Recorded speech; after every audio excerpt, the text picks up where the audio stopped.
From our Toronto studios, this is the Muslim News on Muslim Network TV. Assalamu alaikum. I'm Aylia Batool. Microsoft employees protest at its headquarters, demanding an end to contracts aiding Israel's genocide in Gaza. This and more in today's show, so stay tuned. The United Nations is warning of a severe aid shortfall in Gaza, saying supplies remain far below what is needed to prevent widespread starvation. This coincides with Israel's military escalation driving more people from their homes. UN Human Rights Office spokesperson Thamin El-Khitan told reporters in Geneva that the risk of starvation is now everywhere in Gaza. He said hunger-related deaths, including among children, are already being reported. He said Israeli operations in the north are pushing thousands into the overcrowded Al-Mawasi area where people have little access to food, water, or electricity. The UN estimates at least 1.35 million people urgently needing shelter, but restrictions on supplies have left families exposed and vulnerable. The UN also reports that nearly 1,900 Palestinians have been killed while trying to access food since May. Most near aid distribution points are along supply routes. The World Organization warns that the crisis is rapidly worsening, with starvation and displacement threatening Gaza's most vulnerable. Microsoft employees have staged a protest at the company's headquarters in Redmond, Washington, for its role in helping Israel's genocide in Gaza.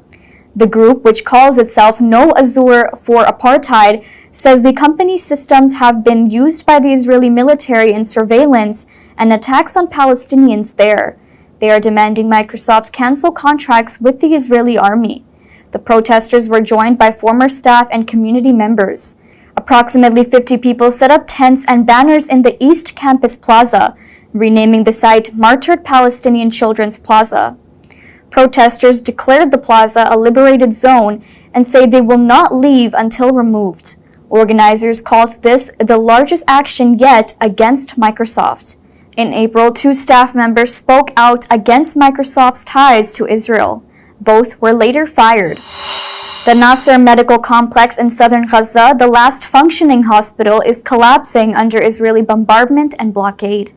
Palestinian American nurse Amanda Nasser says patients and staff are going hungry as supplies vanish. Nasser, who arrived on a humanitarian mission, describes treating young men with devastating gunshot and shrapnel wounds. Many died because of shortages, with doctors forced to decide who gets life-saving treatment. The crisis extends beyond injuries as staff and patients are showing signs of malnutrition. Infants have died from hunger. The Gaza Health Ministry reports nearly 28,000 malnutrition cases this year, with 263 deaths, including 112 children due to Israel's blockade of food and humanitarian aid since March. Nasser calls the situation catastrophic and pleads for a ceasefire. She urges global action, saying Palestinians deserve dignity and a normal life. The United Nations has warned of a deepening catastrophe in Gaza. UNICEF says that Israel has killed more than 540 children every month since its attacks resumed in March. The UN Refugee Agency in the region, or URWA, says its schools, once seen as safe shelters, have become places of death for civilians, including children. The agency stresses that no place in Gaza is safe and called for an immediate ceasefire. Hospitals, schools, and homes have been targeted relentlessly, leaving children most at risk.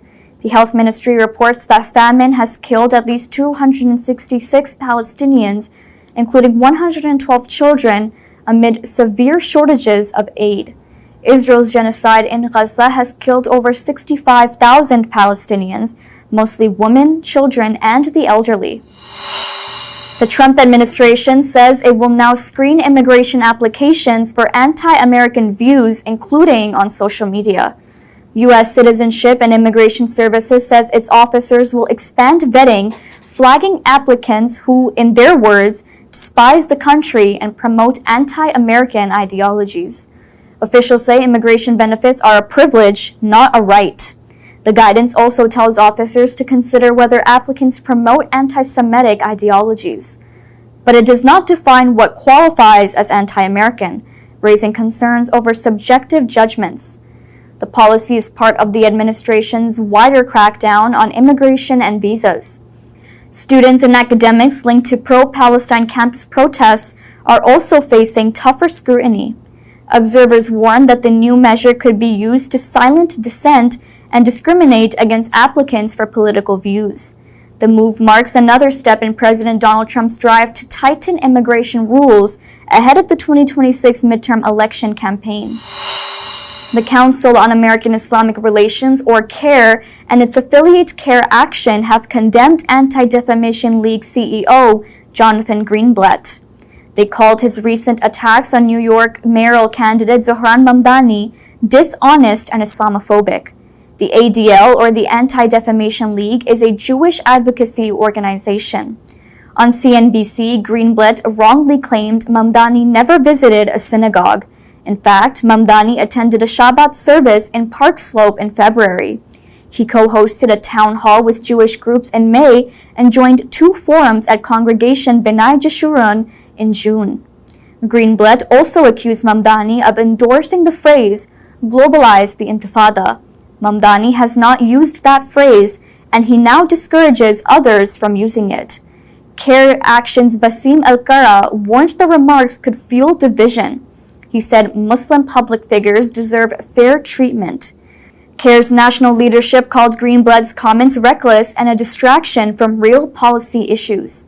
They urged all public figures to reject smear tactics against political leaders like Mamdani.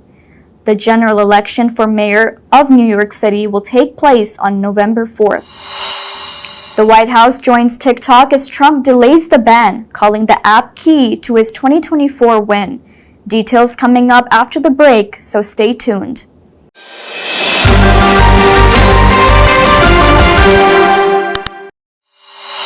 Welcome back. A Democratic lawmaker in Texas staged a rare protest inside the state capitol. Representative Nicole Collier refused Republican orders that required Democrats to move only under law enforcement escort. Instead, she spent the night on the House floor with pillows and blankets. The rules were imposed after Democrats returned from a 2-week walkout aimed at blocking a Republican redistricting plan. The proposal could create 5 new Republican-leaning congressional seats.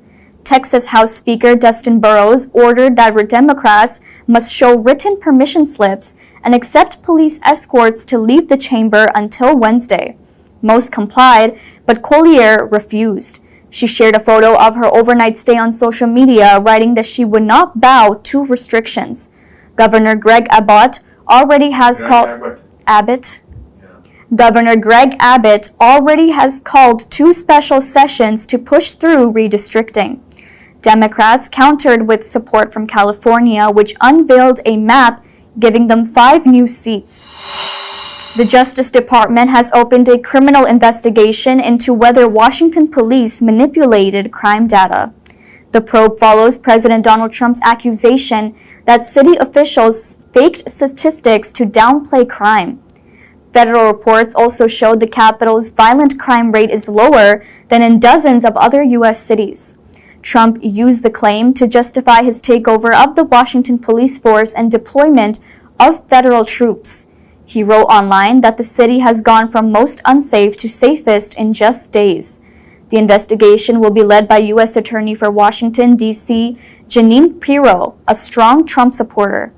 Allegations of data tampering are not new. A former Washington police sergeant and the city's police union have long accused officials of downgrading serious crimes. Washington Mayor Muriel Bowser rejected Trump's narrative, saying crime is declining and only one police district showed manipulation. She insisted the city is not facing a crime wave. President Donald Trump is escalating his crackdown on homelessness. His new budget proposal would eliminate a key housing program, raising fears that homelessness could rise sharply across the country. The plan ends the Department of Housing and Urban Development's continuum of care program, which has helped cities move people from the streets into permanent housing. The National Alliance to End Homelessness warns that the cut could increase the homeless population by 36% and end support for 170,000 residents. Dallas, San Bernardino, and Montgomery County have used the program to sharply reduce homelessness. Dallas even declared an end to downtown homelessness earlier this year. Instead, funding would shift towards shelters and transitional housing. Advocates say stripping long-term housing programs while criminalizing street encampments is a recipe for disaster. The White House has launched an official TikTok account, even as President Donald Trump continues to delay a law requiring the Chinese-owned app to be sold or banned in the U.S. The caption of its first post, a short 27-second video, read, "America, we are back. What's up, TikTok?" Within an hour, the account has gained about 4,500 followers. Trump, once TikTok's biggest critic, now praises it. He credits the app with helping him connect with young voters and win the 2024 election against Kamala Harris. His own account has more than 110 million followers. A ban on TikTok was originally set for January, but Trump repeatedly has extended deadlines for a U.S. buyer. The current extension expires in mid-September. TikTok has 170 million users in America and nearly 2 billion worldwide, making it one of the most influential platforms for politics and culture. The Trump administration is expanding a ban on imports from China linked to alleged forced labor in Chinese-occupied eastern Turkestan, officially known as Xinjiang. According to the Japan Times, steel, copper, lithium, caustic soda, and red dates are on the list of high-priority sectors under the Uyghur Forced Labor Prevention Act. Homeland Security Secretary Kristi Noem says the U.S. has a moral and national security duty to fight unfair trade practices and eliminate threats from forced labor. The law, passed in 2021, presumes goods made in the region involve forced labor unless companies prove otherwise. It originally was aimed at cotton, tomatoes, and polysilicon. Former U.S. President Joe Biden later added aluminum, PVC, and seafood. Trump's move comes as he seeks to reduce the trade deficit with China while also extending a pause on higher tariffs. While Trump hopes for talks with President Xi Jinping, Beijing denies abuses against Uyghurs, calling the U.S. allegations false. Best-selling Irish writer Sally Rooney says she will keep donating her BBC royalties to Palestine Action, despite the group being outlawed by the UK government. Writing in the Irish Times, the author blasts the British government's decision to brand the group a terrorist organization. She said if that makes her a supporter of terror under UK law, so be it. Rooney, whose novels Normal People and Conversations with Friends were adapted by the BBC, said she receives residual payments for those shows. She said she will direct the money to Palestine Action.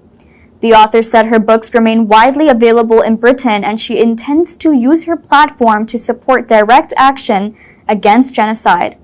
The UK banned Palestine Action earlier this year under the Terrorism Act. The group targets companies linked to Israel's military. A judicial review of the ban is underway in London.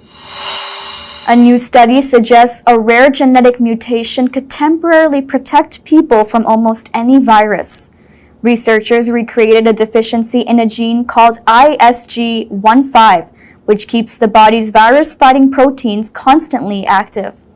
People with this mutation usually suffer only mild symptoms from infections such as measles, flu, or chickenpox.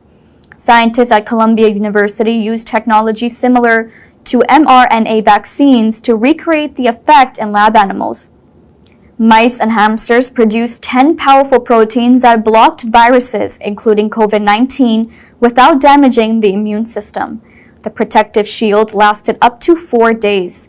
Experts believe it could be used to safeguard healthcare workers and first responders before vaccines are ready. The technique is still experimental and faces hurdles, especially in safely delivered mRNA into the human body. But researchers say it could be a game changer in preparing for future pandemics. That's all from our Toronto studios. Thank you for watching Muslim News. We are a community channel dedicated to bringing you stories you can trust. Please like, share, and subscribe to our content. You can also comment to let us know what you think of our coverage. You can donate now by visiting muslimnetwork.tv/donate. For more content, keep watching Muslim Network TV. Salam.